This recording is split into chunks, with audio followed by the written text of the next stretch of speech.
Hello students, আজকে আমরা শিখব লসাগু এবং গসাগু, এলসিএম অ্যান্ড এইচসিএফ। আমি আগেও বলেছি যে আমাদের বাংলার সঙ্গে সঙ্গে ইংলিশ টার্মগুলো অবশ্যই জানতে হবে। লসাগু শব্দের পুরো কথা কি? লঘিষ্ঠ সাধারণ গুণিতক, ইংরেজিতে এলসিএম অর্থাৎ লিস্ট কমন মাল্টিপল।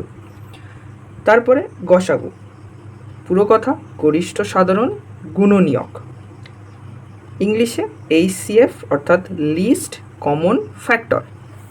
আজকে আমরা শিখব গসাগু সম্পর্কে অর্থাৎ এইচসিএফ। এইচসিএফ অর্থাৎ গসাগু সাধারণত তিনটি পদ্ধতিতে করা হয়। তিনটি পদ্ধতি কি কি?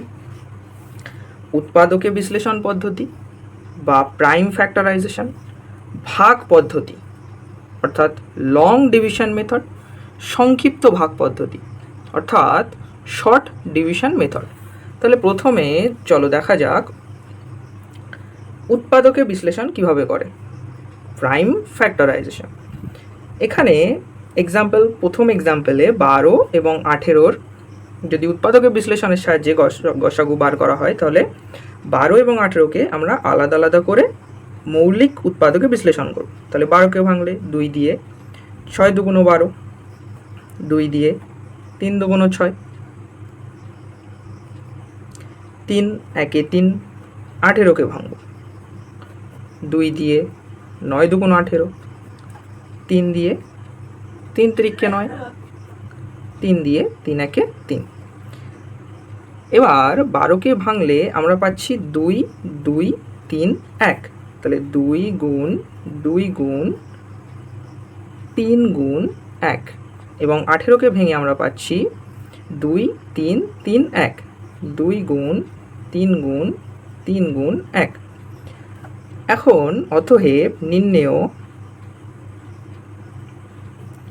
গসাগু কি হবে? এই দুটোর মধ্যে যে কমন ফ্যাক্টরগুলো আছে সেগুলোকে নেব, অর্থাৎ 2 এবং 3 এবং 1।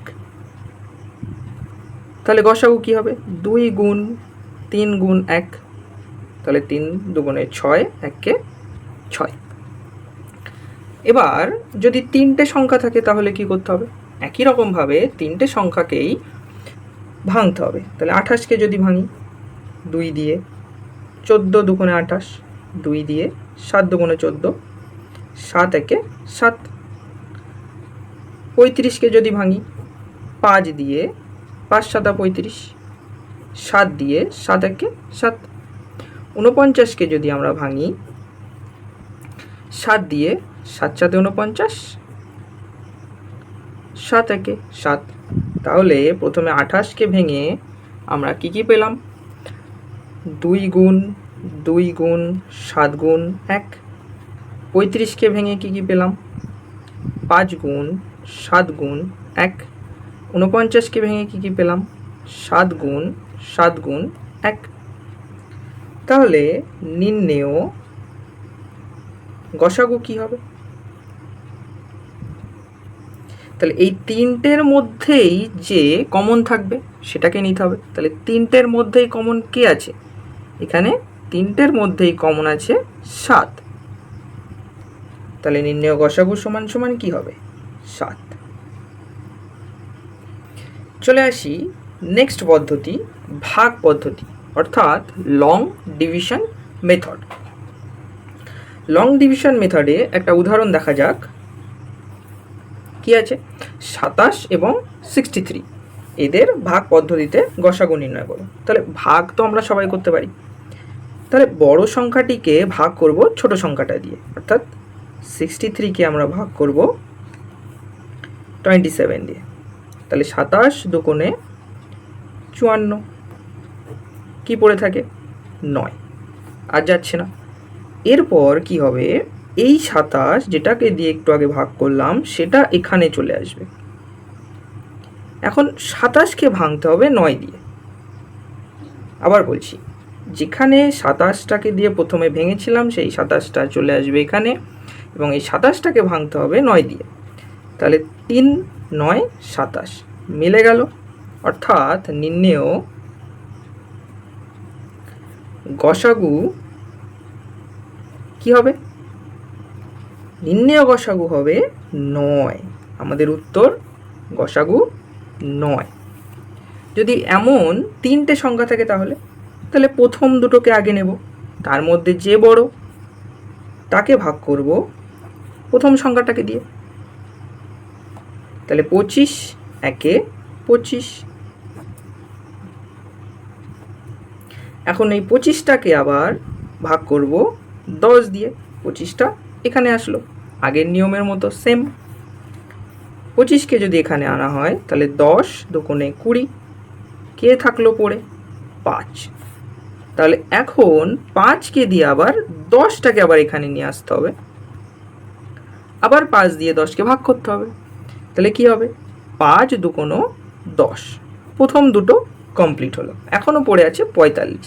তাহলে এখানে যে 5, এই 5টাকে দিয়ে আবার 45কে ভাগ করতে হবে।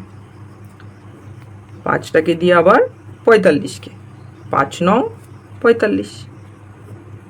তাহলে আমাদের উত্তর অর্থাৎ নির্ণেয় গসাগু কি হবে? 9 হবে? একদম না, আমাদের উত্তর হলো গসাগু 5। চলে আসি তৃতীয় পদ্ধতি, সংক্ষিপ্ত ভাগ পদ্ধতি। সংক্ষিপ্ত ভাগ পদ্ধতিতে আমরা দুটোকে এতক্ষণ যে ভেঙে ভেঙে করছিলাম উৎপাদক বিশ্লেষণ পদ্ধতিতে, এখন দুটোকে আমরা একসঙ্গে ভাঙব। কিভাবে? 90 144। তাহলে প্রথমে আমরা দেখব 2 দিয়ে যাচ্ছে, 2 দিয়ে যদি ভাঙা হয় 45 72। তারপরে 45কে 2 দিয়ে ভাঙা সম্ভব নয়, তাহলে একটাকে আমরা ভাঙতে পারবো না, আমাদের এমন কিছু বসাতে হবে যাতে দুটোকেই একসঙ্গে ভাঙা যায়। তাহলে এখানে হবে 3। 3 দিয়ে যদি এটাকে ভাঙি তাহলে 15। এটাকে যদি 3 দিয়ে ভাঙি 24। আবার 3 দিয়ে, 3 5 15, 3 8 24। তাহলে নির্ণেয় গসাগু কি হবে? শুধুমাত্র এই বাম সাইডে যেগুলো থাকবে সেগুলোই নেওয়া হবে। আবার বলছি, গসাগুর ক্ষেত্রে শুধুমাত্র বাম সাইডে যারা থাকে তাদেরকেই নেওয়া হয়। 2 গুণ 3 গুণ 3, তাহলে 3 3 9 2 18। নির্ণেয় গসাগু 18। চলে আসি, যদি 3টে সংখ্যা থাকে তাহলে কি হবে? তাহলে 3টেকেই একসঙ্গে ভাগ করতে হবে এবং এমন কিছু দিয়ে ভাগ করতে হবে যাতে আমরা 3টেকেই ভাঙতে পারি। তাহলে এখানে এমন কি সংখ্যা আছে যে 3টে সংখ্যাকেই ভাঙতে পারবো? 7। 4 7 28, 7 7 49, 7 10 70। এখন 2 দিয়ে আমরা 4কে কিংবা 10কে ভাঙতে পারবো, কিন্তু 7কে কি ভাঙতে পারবো? পারবো না। তাহলে আমাদের এমন কিছু সংখ্যা এখানে বসাতে হবে যেটা দিয়ে 3টেকেই ভাঙা সম্ভব, কিন্তু এমন কোনো সংখ্যা দিয়ে 3টেকেই ভাঙা সম্ভব হচ্ছে না। তাহলে আর এটাকে ভাঙা যাবে না, অর্থাৎ নির্ণেয়